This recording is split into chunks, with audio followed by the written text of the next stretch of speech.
Bienvenue sur ma chaîne. Nouvelle vidéo, let's go. La peur du monde spirituel, cauchemar, oppression, attaque, paralysie du sommeil. Proverbe 29, verset 25.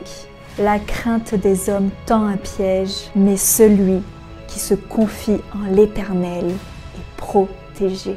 Bon, je crois que tu l'as compris. Dans cette vidéo, nous allons parler de la peur. Pas de la peur en général, mais surtout de la peur quand une intimidation vient du monde spirituel, quand on prend conscience que ce monde existe et que le diable peut venir nous intimider. Quand tu prends conscience que le monde spirituel existe, qu'il y a un monde spirituel qui est là, qui est réel, tu peux très vite tomber dans la peur. En tout cas, c'est ce que le diable va essayer de faire, c'est de t'oppresser par la peur. Mais il faut prendre conscience que l'Éternel est là, il nous protège et il prend soin de nous. Mais Jésus te dit, n'aie pas peur, je suis là, tu es en sécurité avec moi. La peur, l'anxiété, le stress, l'angoisse, c'est les armes du diable.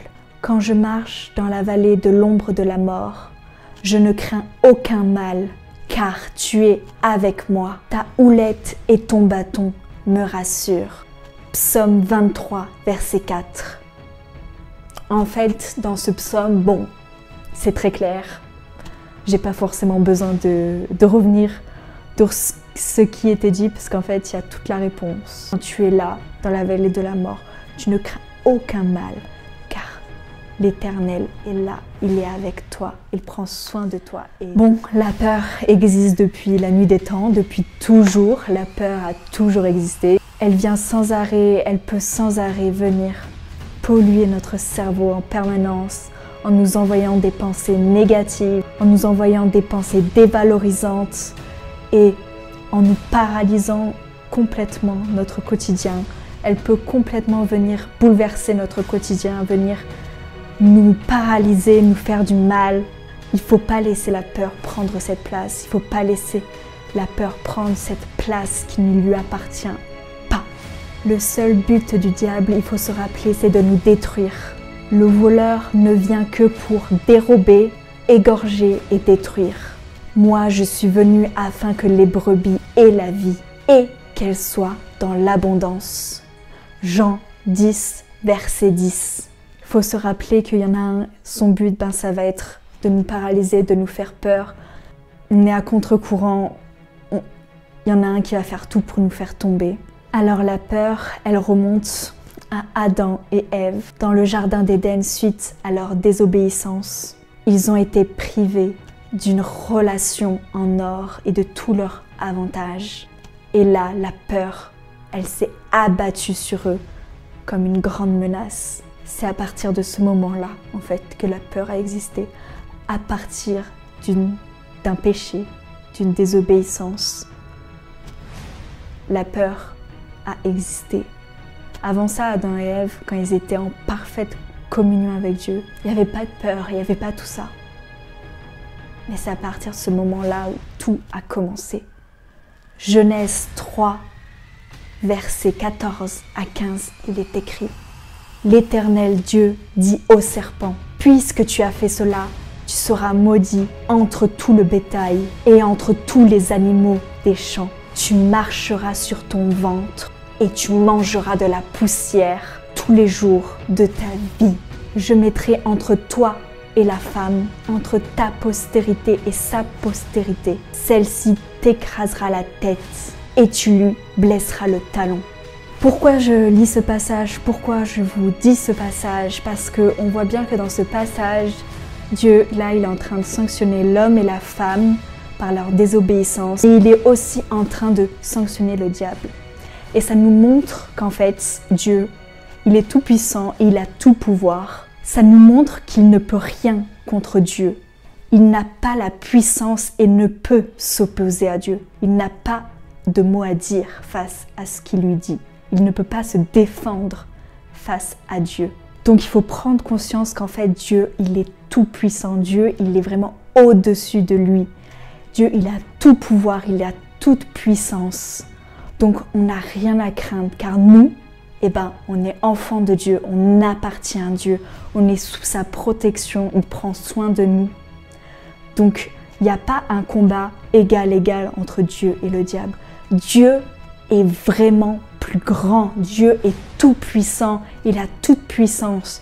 Donc, il faut vraiment prendre conscience de cela, qu'il faut pas croire qu'il a autant de puissance que Dieu. Non, pas du tout. Dieu, il est au-dessus de tout.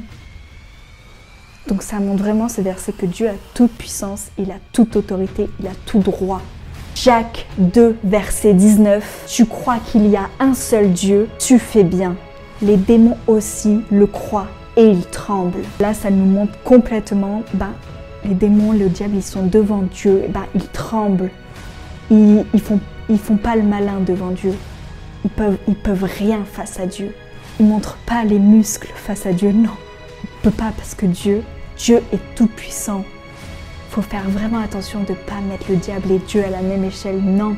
Maintenant, le diable, il connaît nos failles, il connaît nos blessures, des situations dramatiques qu'on a pu vivre, nos peurs, et il va utiliser tout cela pour nous faire glisser. Quand on peut vivre des oppressions, des attaques, des paralysies du sommeil, des cauchemars, en fait, il n'y a pas plus simple à faire que prendre autorité au nom de Jésus-Christ. Il n'y a pas plus simple que ça, c'est la seule chose qu'il faut faire. Il ne faut pas se laisser faire, se laisser intimider, il ne faut pas se laisser paralyser. Il faut prendre autorité en son nom.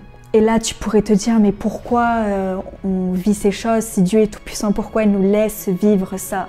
Pourquoi j'ai un cauchemar comme ça? Pourquoi je suis oppressée comme ça? Pourquoi je subis ces attaques-là? Déjà, des fois, parfois, ça peut être des péchés, des choses qui t'éloignent de Dieu, des choses qu'il faut que tu remettes en question dans ta vie, des choses où tout simplement il faut te repentir, demander pardon pour des choses. Et c'est pour ça qu'il y a eu une porte ouverte, que du coup tu subis ça. Mais aussi, parfois, ça n'a rien à voir avec ça. C'est tout simplement parce que Dieu le permet, et pas parce qu'il nous abandonne, qu'il nous laisse tomber, mais pour qu'on apprenne à se battre spirituellement, pour qu'on apprenne à se défendre spirituellement. Il permet tout ça pour qu'on apprenne à prendre autorité en lui. Il nous faut rester éveillés spirituellement, éveillés, afin que même dans notre sommeil nous soyons éveillés, afin que même dans notre sommeil nous soyons réactifs à prendre autorité au nom de Jésus et pas subir les attaques. Jésus n'a-t-il pas dit à ses disciples, « Voici, je vous ai donné le pouvoir de marcher sur les serpents et les scorpions et sur toutes les puissances de l'ennemi, et rien ne pourra vous nuire. » Luc 10, verset 19. En fait, là, il y a écrit tout simplement tout ce que je dis depuis le début. Ce verset, je pouvais juste dire ça en fait, et on comprend qu'en fait, Jésus nous a donné le pouvoir de prendre autorité sur l'ennemi, de prendre autorité en son nom, bien sûr, et que nous ne devons pas avoir peur parce que rien pourra nous nuire. Exemple pour prendre autorité. Au nom de Jésus, je te vaincrai, je triompherai, car j'ai reçu l'autorité du Seigneur pour te combattre. C'est un exemple, mais voilà, il y a plein de façons de prendre autorité. Psaume 17, verset 8. Garde-moi comme la prunelle de l'œil, protège-moi à l'ombre de tes ailes. On appartient à Dieu, lui seul. Ne l'oublions pas. J'aimerais finir sur ce verset. Ne le savez-vous pas, votre corps est le temple du Saint-Esprit qui est en vous et que vous avez reçu de Dieu. Vous ne appartenez pas à vous-même. Corinthiens 6, verset 19. Vous n'avez pas à avoir peur car Christ, il vit en vous. Christ vit en nous. Christ vit en toi. Christ vit en moi. Merci d'avoir regardé cette vidéo. Merci d'être allé jusqu'au bout de cette vidéo. Si tu es encore là, merci du fond du cœur. C'est un sujet sérieux, c'est pas un sujet pour rigoler, c'est sûr. C'était sérieux. Mais voilà, il faut du sérieux, c'est important. Tu peux t'abonner à ma chaîne si tu veux plus de contenu. Et tu peux aussi liker, ça serait trop bien pour moi. Non, ça m'encouragerait énormément.